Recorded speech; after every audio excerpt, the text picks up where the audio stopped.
What's up guys, Ivan here with getivan.com, and in this video we're going to be using Recut to trim down this video that I did recently on Pika 2.0. So I'm going to go to my folder where I've saved my video from OBS. I'm going to grab this Pika video. It's 16 minutes and 40 seconds. I'm going to drop it in here. Recut is super easy to use. So at the bottom of this video or below this video, I'm going to give you guys my link, and the link does give you a small percentage off if you decide to buy. It is a paid tool, but if you're making video of any kind, it is super convenient. So you can see here on fast, or right below fast, it does 224 cuts, and it drops it from 16.5 minutes to 12.5 minutes. So it cuts out the silence. If I bump it up here to super, then it goes to 800 cuts, about 11 minutes. That's a whole lot more critical. You can kind of adjust it based on your preferences. There's a threshold thing you can adjust. There's also some other settings in here,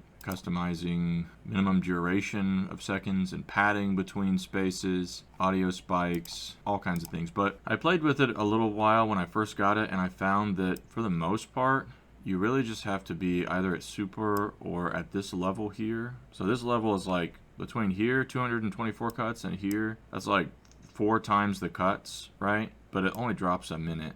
So it just kind of depends on how critical you really want it to be. Most of the time, it's good to have it at this level because that's not like a huge difference, and you don't want it to be too spastic, you know? Anyways, once you find where you want it to be, then you can go to export, do it straight to a video file, or you can export the timeline, into an XML type of file, which you can then use in Davinci Resolve. I think that you can import XML files in the free version of Davinci Resolve. If you guys are not familiar with that, it's just a video editing and cutting tool. And the reason that that's ideal is because Davinci Resolve will export video footage really, really fast.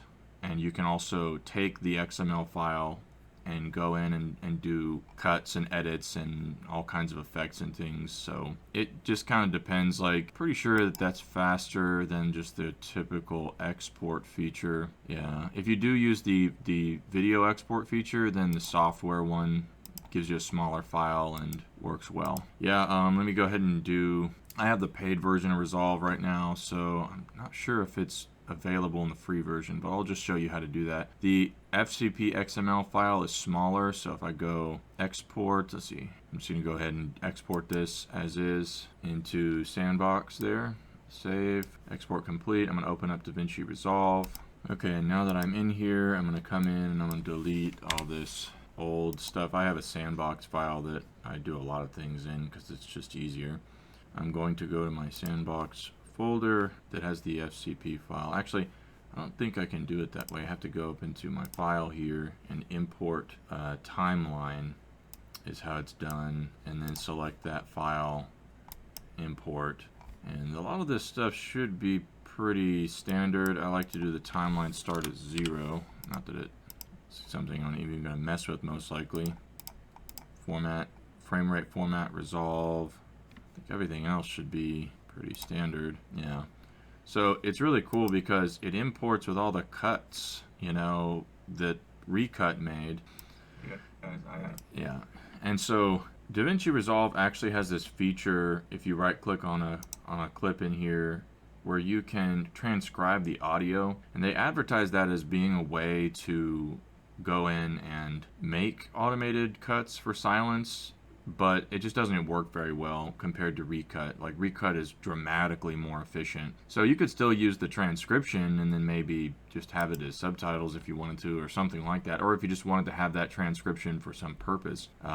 But it's, you know, a lot of the social media and stuff like that will automatically transcribe these days anyway, so now that I have all that stuff, I mean, I could go in there and make adjustments and, you know, just kind of review how, you know, if it's jittery jog or whatever, but I'm probably just going to be good to go there with what I have. I go to deliver, and I'll name this Pika 2, and browse here. I do want to make sure that I get this in MP4. I don't care for the QuickTime stuff. There's often encoding issues. Let's see. A lot of this other stuff should be good to go. Once everything looks good, I'm just going to go add to render queue and then render all.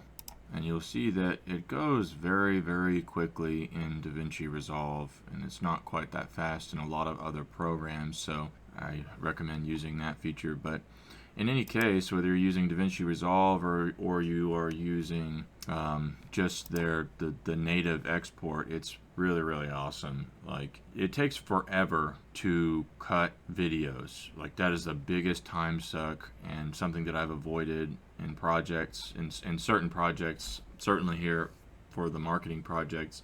So it's nice to be able to just cut things down a few minutes and even cut out superfluous chunks of just ranting about things. So that's pretty much it. Thanks for watching. I'll catch you guys later. Like, comment, subscribe. Bye-bye.